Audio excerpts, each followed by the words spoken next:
Hi, friends. What's up here? I was talking with fast people. I'm going to do a dry run of this. I don't think this is going to make it up, but I'm going to try it. This video is called ENTP and self-deception, or ENTP and... or what an ENTP needs. Something like that. So, we could think about how we approach decisions and stuff in life through a number of different metrics. There's some things I don't want to have to deal with, really. Like, I don't want to have to explain why I've used this example a lot about why I don't want to have to explain to Kimberly why I don't like her sort of rewriting my history about my family. I just want her to not do it. I don't want to justify it. I don't want to argue about it. It's just a personal boundary. There are such things called personal boundaries. Where is it not okay? And where is it okay to claim a personal boundary is one of the questions I want to address in this video. Another of the questions I want to address in this video is,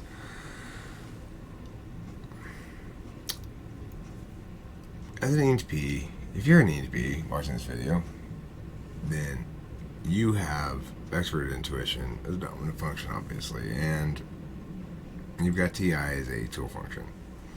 And you've found yourself able to make your way through life by reframing things.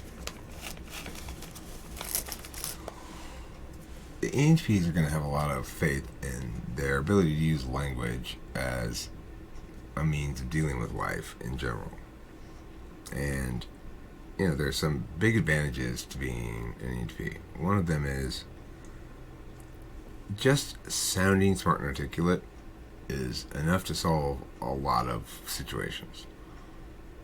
I don't even really want to go into any specifics. I guess I would say, it's like I got myself prescribed Adderall by a general practitioner who told me the first thing when I went in there that he didn't prescribe that and I'd have to see a specialist, but I walked out with a prescription anyway. Why? Well, because I talk really well. That's why. It's not because my need was more legitimate than somebody who maybe gets turned down, right? It's because he's convinced he can deal with me in a collegial sort of way. I'm obviously a well-educated professional, and I said all the right things, and whatever. The point is, I had a good story. I already knew what kind of themes I was going to work when I got in there. I had a story of transition to explain how it came to be that I came to ask for the prescription now late in adulthood, which segued to me being very hesitant to put my daughter on it, but finally when she started failing classes, we went back to that and said, okay, fine, we'll start the medication. I was so amazed, but, it's like, that's the sort of thing that we can do. The thing is, the story I told the doctor was actually true. Everything I said in the story really that wasn't true. It was just a matter of highlighting all the things that were suggestive of that I did need what I said I needed, that I was a safe person for him to give it to. Like, he's not going to have doctor problems thereafter. Your patient's medication turns up sold on the black market or some shit like that. And whatever else he needed to feel reassured that I wasn't trying to scam him for drugs, even though I was. But was I really? Did I really need it? Because after all, the things I was saying to him were true. And he agreed with my diagnosis, my self-diagnosis. But the only reason he agreed with my self-diagnosis was not because the things I was saying were true. It was because I crafted the story that I knew would get me the prescription I wanted. ENTPs can do that. In a lot of circumstances. Not in all of them. It's not a magical power or anything. It's just... It's an FE thing. Certain contexts require a kind of FE credibility that ENTPs attain effortlessly. So, in those circumstances, we're unfairly advantaged, sure.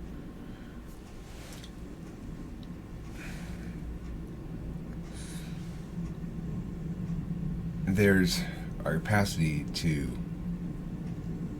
usually not have to address difficult narratives if you choose to frame it that way. Probably most ENTPs can and do framework people a lot. Like, what I mean is, by framework is when you talk through some shit, you're controlling the directionality of the argument so that on the frames under which it's understood. So while Joe may have entered this argument thinking he's trying to argue something like X, the ENTP will either convert or conflate, depending on how honest they are, the X into Y. And then the whole rest of the conversation is about Y. And Joe never realizes what happened. So that's frame walking. It's not cool, frankly. And I mean, it's fine in like formal competitive debate, or I mean, I have a lot of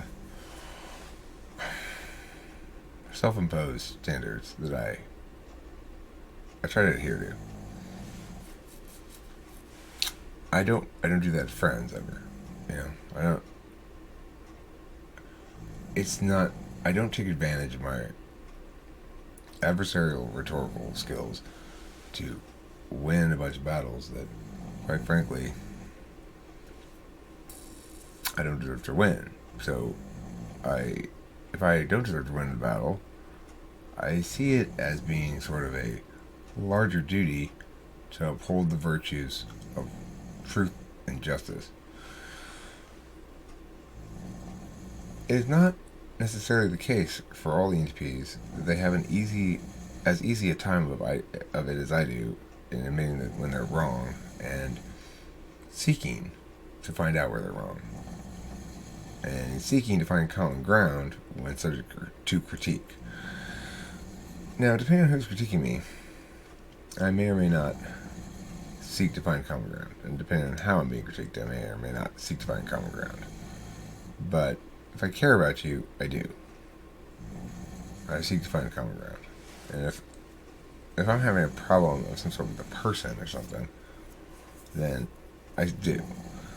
If I'm having a problem with an organization, or I'm trying to, get through some bureaucracy or something, or need to jump through some fucking hoop for some reason, then I'm just trying to get my outcome. Because I don't have any relationship with those people and they're operating in their work capacities anyway. So I don't afford them necessarily the same courtesy. Like the lady at the DMVU, I kind of played dumb, and I had this little sort of I'm a quaint, confused old guy, and I really need your help. And I got that kind of thing, a little spiel I put on, and I got my license plate, even though she was supposed to come to me, and stuff like that. Like that shit's fine. I don't mind doing that. I don't feel like there's any sort of moral failing in that. I wouldn't want to do that to people who are my friends, of course, and I don't think I do. Which is to say, I'm upholding truth foremost to the extent that I can. It doesn't always get upheld perfectly, obviously, but I've really begun to try to be careful, very morally careful. The older I get, the narrower my path becomes. But an ENTP very much has the potential, depending on the choices they make, to, also depending on their experience theretofore, whatever the moment is, or whatever. Somebody who's been an ENTP who's not been successfully checked enough, like ENTP who doesn't have a lot of tough matchups in life. It's like they're surrounded by people who maybe don't really want to argue with them or whatever, and they aren't that great with language or something, then they're going to start to sort of run on the assumption that you can spin anything, and the spinning's the point. So, back to personal boundaries. A personal boundary should never be, you don't get to challenge my behavior on this. Everyone's behavior, to the extent that it bothers another person or the subject critique, because it involves the external world and impacts other people, then that can't be a personal boundary. You can't say, I'm sorry, you can't complain that I hit you because it's a personal boundary of mine. That's not a personal boundary. That's cowardice. Refusal to face up to what you've done in some capacity, right? So, I wish I would stop doing that. I wish I would stop saying in some capacity, in some sense. I hate those little fucking pointless extra phrases I toss in. I want to cut them out entirely. It bugs me that I still do that.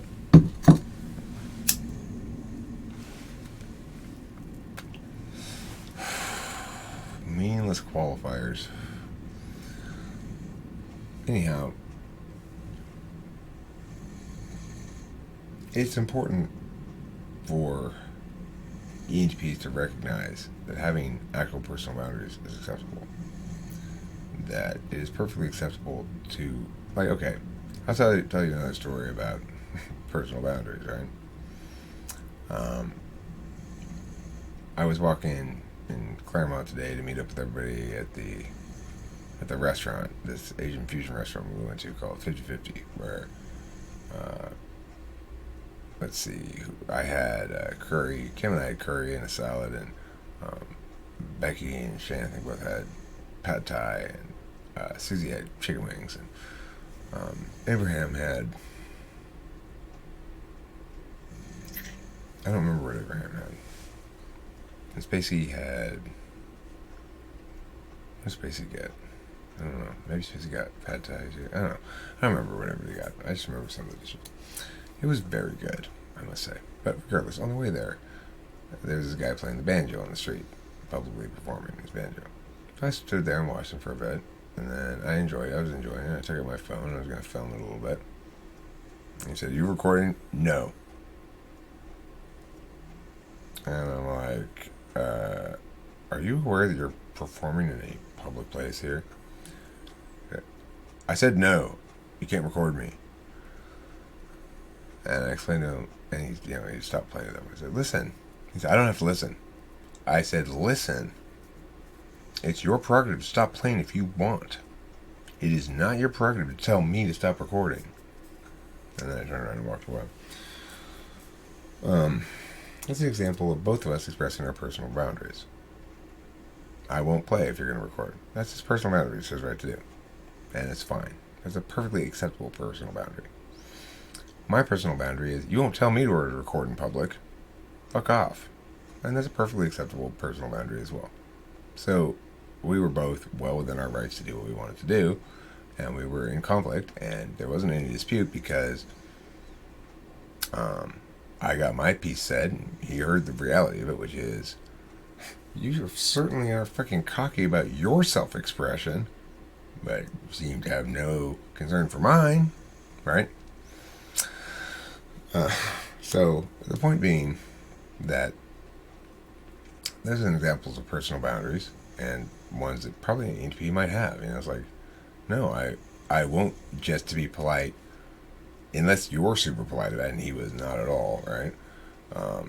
If you are polite about it, if you ask me politely, please don't record me, I really appreciate it. I will stop, of course. And, lots of times I don't record shit, or lots of times I might even see someone that seems a little uncomfortable, so I won't even begin.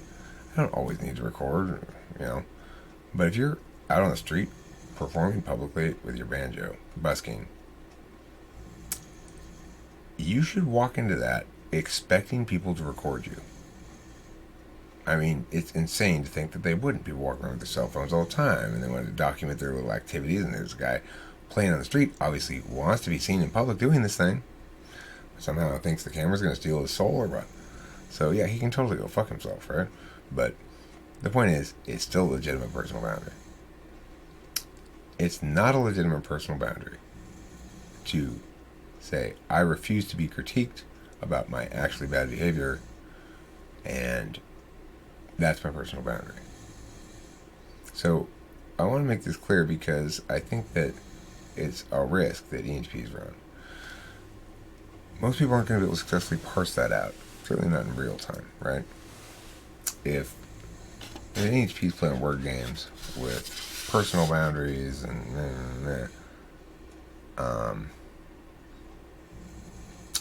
one thing that might happen if you've got an ENTP cornered, in other words, they realize they're not going to be able to word their way out of this, right? And that if the attempt to word it out means answering questions and the words aren't going to actually serve them this time, that they find themselves somehow, they fucked up too bad, they can't defend it, they can't spin it, or they're with equivalently skilled rhetorician or a more skilled rhetorician or something, there's at least somewhat of a chance that they'll run from that if they can't face the critique, you know.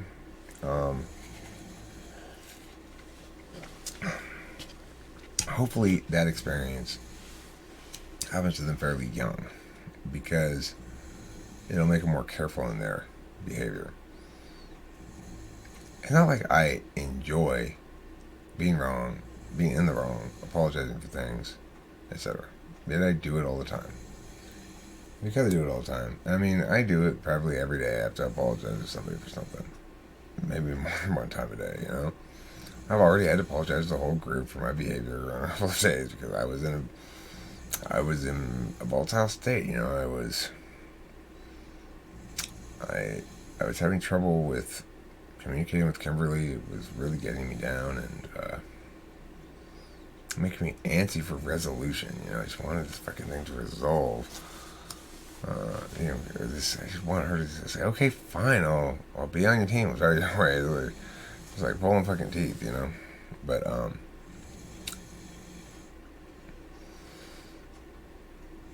anyway, so that's not an excuse for my own bad behavior, but it's an explanation of sorts. The reality is, I generally don't behave badly unless I'm undergoing a lot of FI stress and strain. And sometimes FI stress and strain makes me behave badly and makes other ENTPs behave badly. Note that there's a difference between behaving badly and making a bad decision. I can behave badly in the moment, but not really incur any serious baggage from that, provided I own it, apologize, and am serious in my efforts to try not to repeat that, or, you know, mitigate it in some fashion, and generally, you know, walk a narrower line going forward.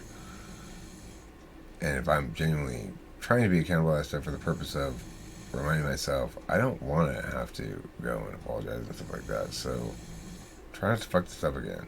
Well,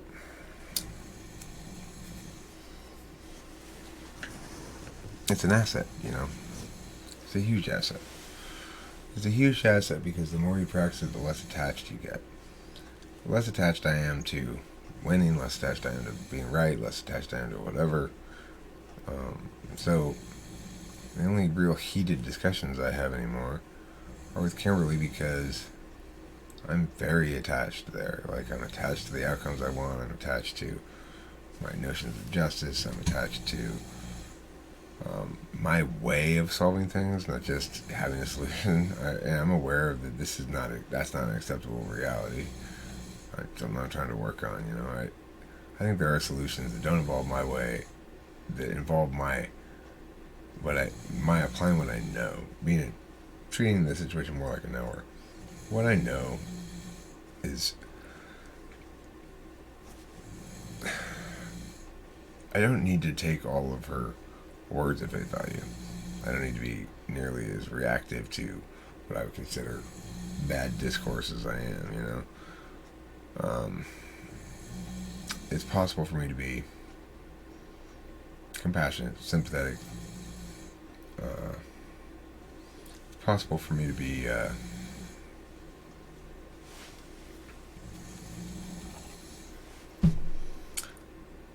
parental in some regard. To know your kid didn't really mean those things he said when he was bawling his eyes out because whatever, he's so unhappy because he wouldn't let him get a fish or whatever. You're a parent, you know, you get it, and you hug them later, and you guys. It's like if I can take that sort of approach towards Kimberly when she's using language that I think is, which I think sort of would normally be considered totally like, I would normally say this is unacceptable, but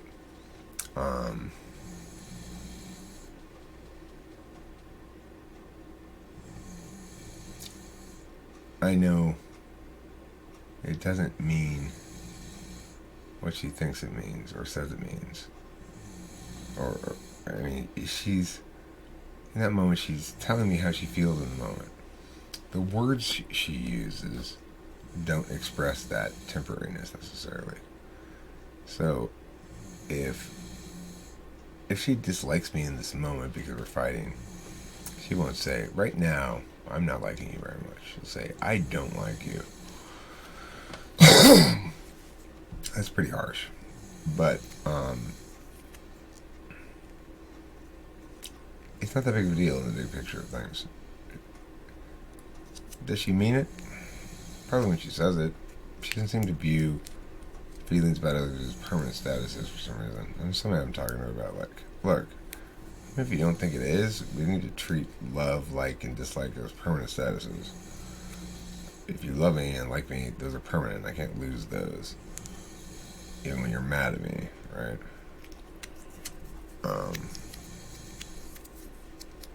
But the thing is, that's because I'm FI polar, and I don't get feelings, so I just see them as statuses. But they're not really things, they're statuses. They're not experiences in any sense. Well, then I already said I love you. That means I've afforded you the status of love. It means I'm committed to you. I thought it meant you felt things for me. Oh, I don't know what love means. Oh my god. That's not love. No. Look, love is when you're saying to the other person, hey, I'm fully committed, and, you know, I'm going to start using this word now to indicate to you that I'm all in and I really dig you. Okay, well, that last one was feeling. Really dig you a bed of flowers on the front for you because I want to be a helpful landscaper guy. Oh, I'm sorry, I interrupted you before it finished.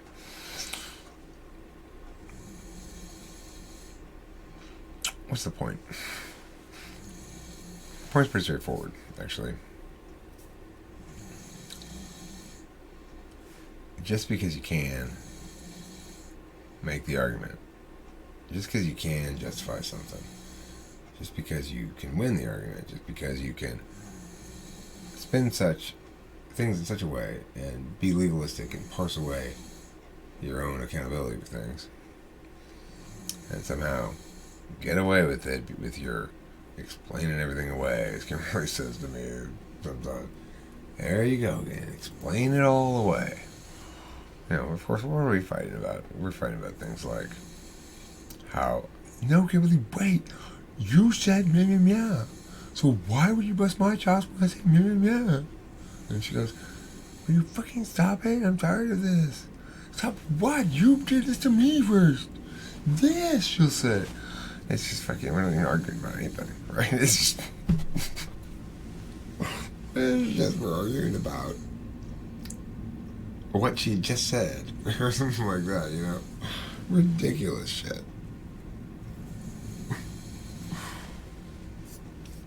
Anyway, you know, it's like, Kimberly broke up with me again today. She's got broken up with me about 10 times now or something. Threatened to break up with me lots of times. And this is where there's real growth, though, in everything, is I used to think, you can't do that. That's totally against relationship rules. You can't threaten to break up with somebody and then go, okay, now that we're done fighting, I want to break up with you, and do that over and over again. Well, that's true. You should never allow anybody to do that to you. Did Eric let somebody do that to him? Yeah, I did let her do that to me. But you know what? It doesn't matter because I understand so much better now than I did before the value of who I'm with. This has been a very slabby summer camp, for sure. The slabs have been fucking heavy. Heavy slabs just crashing every direction. And snow giants coming out and throwing slab daggers at things just for dramatic effect.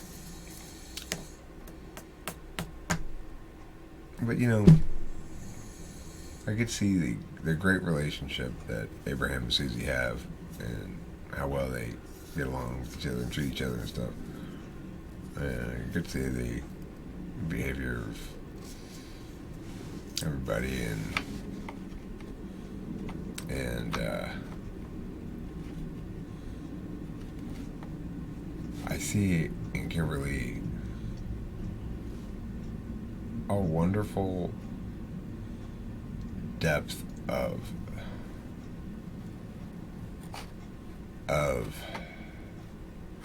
carefulness, concern, not wanting to cause discomfort or allow discomfort of others to happen in her presence. And, you know, of having a very clear moral compass is based on concepts of karma, basically. That, you know, she's never going to cheat on me because she understands that it incurs a necessary cost that is persistent much beyond the thing you bought. Namely that, you know, you cheat, get with somebody else, a couple years down the road, some new third party, because you're not going to stay with that one you cheated with, probably. Some new third party comes along and says, hey, did you ever cheat on a boyfriend? And you'll be like, you have a choice then to say, you'll either admit it or lie. If you admit it, you open up a whole big fucking can of worms, and you don't deserve to be trusted as much. And So, you know, when I was talking to her, Kimberly earlier, and unbidden from me, she started sort of discussing the topic and expressing these sentiments and revealing her own sort of knowing that the price isn't worth the cost. Like, you know, understanding how she would carry it carry it with her for years. That was quite convincing to me. And really, it's not something she's talked about around me a lot before, but I was happy she happened to discuss it today because it made me realize that I already know all these things about Kimberly anyway. What I know about Kimberly is not linked to the words she says. Even when the words she says mean very specific thing. And an example is today in the car. This is what actually prompted her breaking up with me briefly. I said, so are they going to be in Claremont? Is that where we're going to meet them? And she said, I don't know. They might even be going to downtown LA. And I'm like, okay, well, if you don't know where they're going, then let's just eat wherever right here. It doesn't matter. We don't need to go to Claremont. It's sort of a visitor's place, you know. I said, wait, you didn't let me finish. I said, okay. Said, they're going to Claremont to meet us at Eduardo's, or whatever the place was called. I'm like, but you just said. Because when I first asked the question, she was thinking it through some frame. When she saw the conclusion I had drawn, then she gave me the actual answer because she was thinking about it through some other frame. What frame was she thinking of it through in the first one? I don't know, but she's always trying to like out interface me in some capacity. It always backfires, but whatever.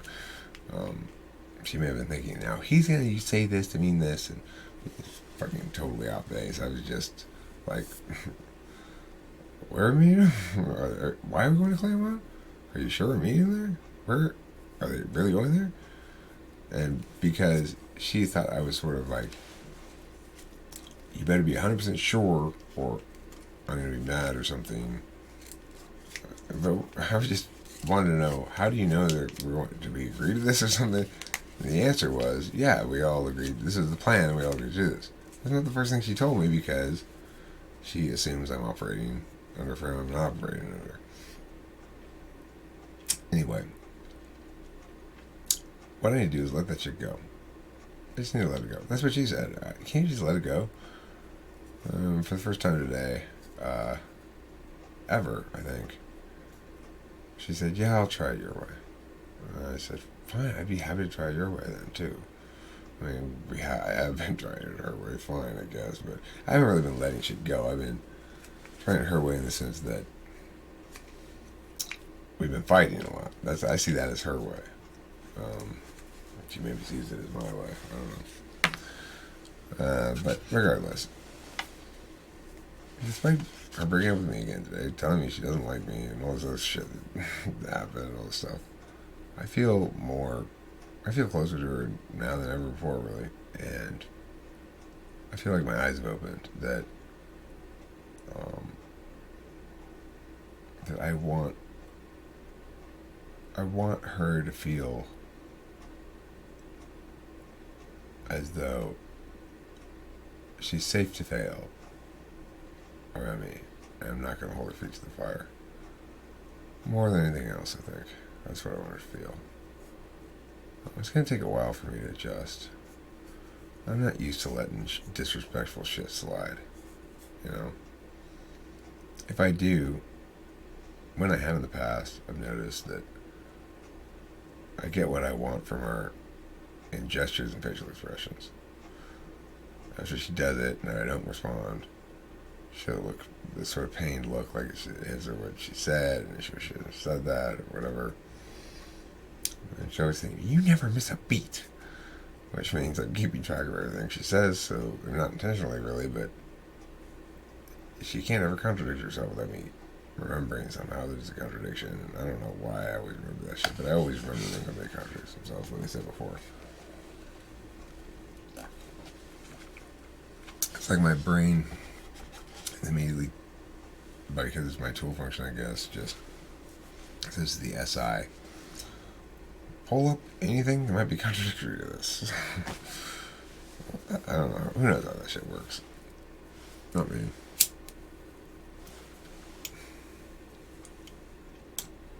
For ENTPs who are not willing or able to engage in the progressive detachment process that is optimization. The progressive detachment attachment process. So, attaching to bigger principles, bigger frames, bigger goals, bigger ideals. And detaching from positions, statements, fear of ownership, things like that. When you really understand the way the world works, every time you don't own up to something, or every time you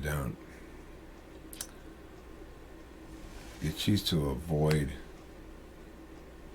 truth, real truth about something, the accountability of something, or whatever, every time you try to avoid that shit, it accrues. You don't avoid it. It sits on your back like a big lump of fucking clay.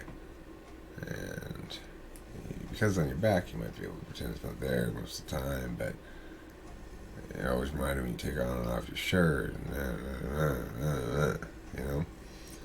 And the only way to free yourself of that monkey is to, you know, be humble enough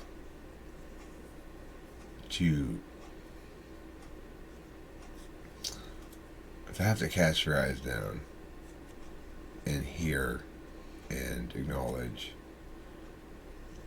and feel a sense of regret and failure. Of course, to really be able to do this effectively, I guess you need some tools of self-love. I never stop loving myself when I fail. I don't think that makes me a bad person or whatever.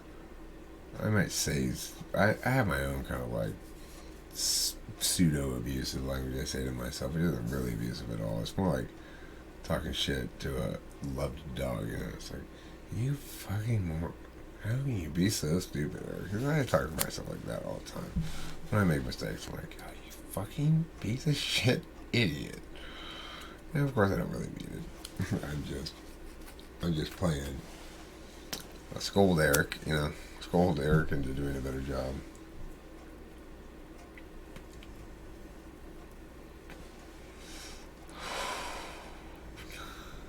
The challenge is when somebody else comes to you and says, I want to challenge the validity of your behavior.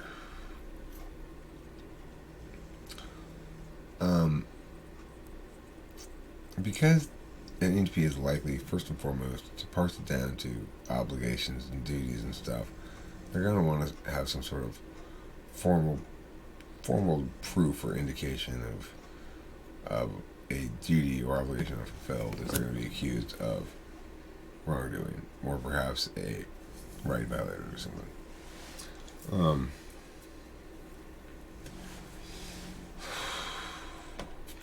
But in a lot of interpersonal conversations, the issue is not a violation or an obligation or a duty or anything like that. It's what expectations are reasonable, what expectations suggest goodwill on the part of both people, what expectations suggest, like, oh, I'm just being used, for example, if somebody expects a very unfair arrangement, something like that, or, I don't know. The point is,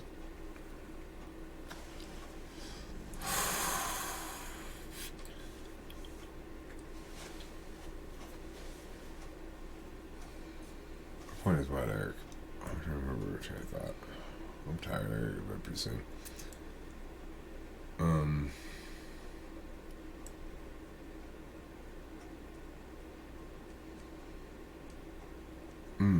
I lost my train of thought entirely.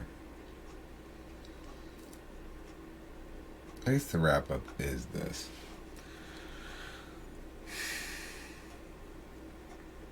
We need to write our narratives in life very carefully. They are the narratives that are going to define us, and we fundamentally accept, even when we fight it, that we are beholden to the things we say and do in the past, to some extent, at least. That beholdenness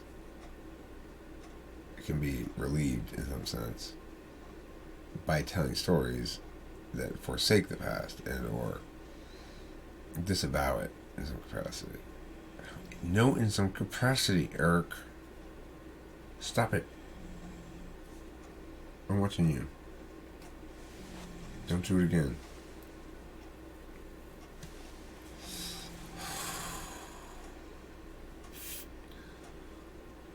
Again, I lost my train of thought. Fucking Eric. I'm tired at this point. I can't even fucking go one parenthetical without losing my train of thought.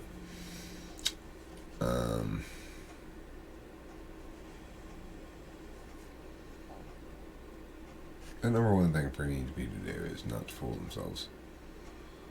Not to forget when shit's legitimate or not. Yes, we can win the illegitimate shit. Yes, a lot of times people are surprisingly weak. It is shockingly weak. Like, you can win shit with barely breaking a sweat about anything, just about anybody. Frankly, people don't really have a good conception of how to deal with various kinds of arguments in general. If you're an ENTP who's railroading someone, like sort of, you go down over here, now go down over here. And see how these all come in? There you go, you're wrong. And you're just playing games. You're not really, you don't care, you're not actually arguing the side, you're just winning or something. Well, in that case, you're probably not very attached to your arguments at all. But when they start to link to the identity at all, in other words, if the arguments are about you and your behavior and whether or not whether or not you were mean to Mrs. Jacoby or whatever, it can be very easy for an ENTP to become defensive, and when FI gets in the mix, it's obviously a lot harder for ENTP to be objective. Now, I've noticed in me that lack of objectivity only manifests in tone and volume and level of intensity. The words are the same either way. I've learned, I guess, at some point, without knowing or trying to learn it, that if I never allow the actual words I use to be driven by my feelings, then I can't be quoted as having said anything bad, regardless of my tone, regardless of my intensity. But how can that possibly be so? You just said blah blah blah. It reads like that, whether I screamed it or not.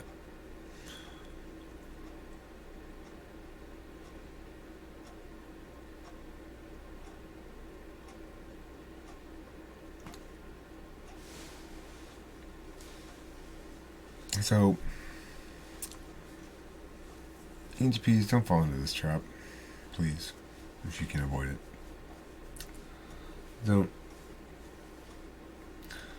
Don't mistake your deafness for a metric. It's not a means to determine a status. It's not a means to make a decision. It's a manner of sweeping, and sometimes we gotta sweep because we fucked up or something. But the sweepability of something should never be used as justification for fucking up. You're running great risk when the Slavs are concerned. Where the Slavs are concerned, you're at great risk. If you decided to do something shady because you believe you can win all the arguments, the Slavs will get you for that. Whoever you are, ENTPs anywhere, don't fall into that trap. Even if you can win the arguments, you'll know whether you should or not. And it's critical that you remember, as it's critical that I remember, that the truth and the winning arguments may always be the same thing. But whether or not your arguments win is contingent on you not hitting another ENTP who's not buying it, right? Because if that happens, then if you made a decision on your capacity to frame it after the fact, it's going to fall apart, and you're going to have to come to terms with the fact that your FI let you go out into the snow in the middle of winter in Alaska under duress because you were overconfident in your ability to get to the next stop station. And as per Jack London's famous story, Build a Fire, you were unable to ignite flame after wetting your shoes and thus died in the wilderness. FI is the kind of thing that'll do that to you. It's like, but I really want to get to that fucking next hiking station today. We're supposed to get there today. It's on schedule. Well, it's a little cold today, and we don't really have this pleasure. We can do it. I really want to get there. Let's just go ahead and do it. I can justify it after the fact. Once we're there, it'll be easy to justify it because obviously we survived, and that's going to win the arguments. But you might not survive it. And then it's a moot point. So, FI is a problem spot for ENTPs. And when my FI gets too high in the mix, I become unreasonable in my discourse, which FI has to be pretty fucking high in the mix for that to happen. It never really used to happen. It happens occasionally now with some battles I have, but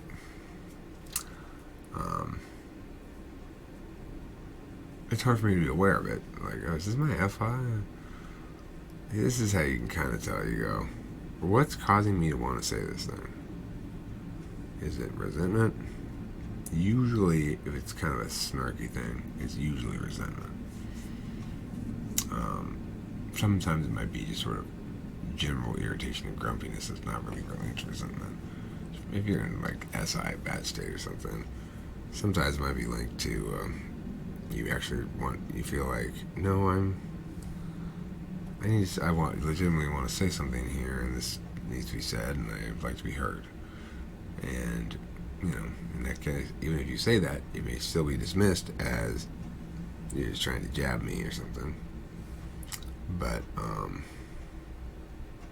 yeah, there are authentic understandings of things, and we know them as ENTPs. It's up to us if we want to, if we're extremely willful and we want to try to apply our own vision to determine a lot of shit in the world. And our vision involves justification schemata we're assuming are going to work in order to warrant the decision we're making or something. The central message here is that we're in big trouble. So I encourage all ENTPs to, focus on a moral compass that you can be proud of, because the cost of doing shady shit is always going to be greater than any benefit you gain from it. Thanks for watching. Don't forget to eat plenty of redemption.